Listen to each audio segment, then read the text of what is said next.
Yes, Elsbeth, what can I do for you today? Well, Professor Empiricus, I tried reading Sartre's Existentialism and Humanism, but I can't understand it. Could you explain it to me, please? Oh, Sartre. One of my favorites. Oh, oh, oh. We are condemned to be free.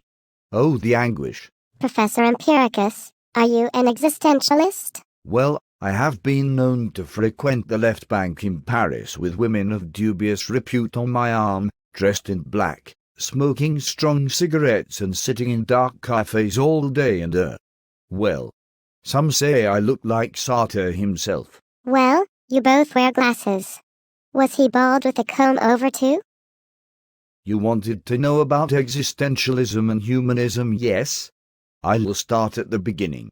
Do you know why Sartre wrote this work? No, not really. Then you obviously haven't read it.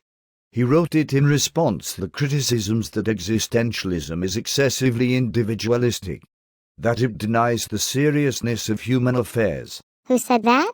Many people, mainly the Christians. Remember, for Sartre, God does not exist. We have been abandoned. He robbed that idea from Nietzsche, of course, as did Heidegger. As God does not exist, we are not provided with any values or commands to tell us how to live. Have you heard existence precedes essence? Yes, Sartre said that, didn't he? Yes, that's right. One of his most famous phrases. As there is no human essence for us to use as a reference on how to behave, we can never explain away our actions. There is no determinism. And you know what that means, don't you? That we can do anything we like?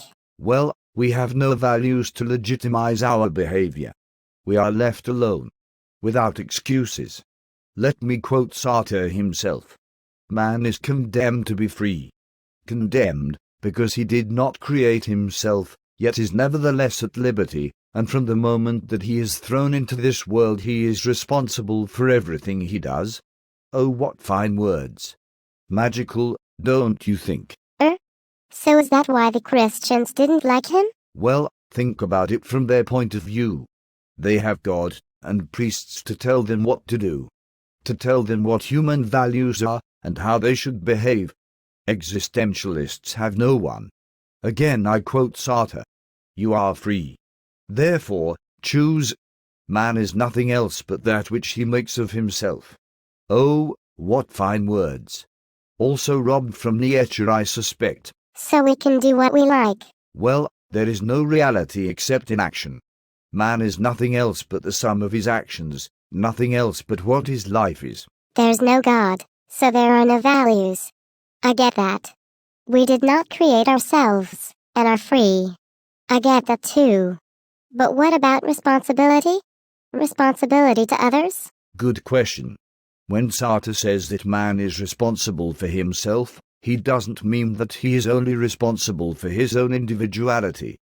He is responsible for all men. How did he work that one out? Well, he says that all of men's actions are creative, and when he chooses between this or that, he at the same time affirms the value of that which is chosen, and he thinks that what we choose is always better. And, this is important. Nothing can be better for us unless it is better for all. For example, he says that if he marries, he is committing not only himself, but all of humanity to the practice of monogamy. Thus, he is responsible for all men, and is creating a certain image of man as he would have him to be. It sounds like he is clutching at straws, in an attempt to make his theory sound more humane. He has been criticized for crapping on about individuality and how we are all free to do whatever we like, and now he has to justify himself against valid criticism that his theory is irresponsible and incites others to act irresponsibly. Sartre dedicated his whole life to finding an ethical stance to counter barbaric polemics like that one young lady. And did he succeed? Well, like anything in philosophy, that depends who you ask.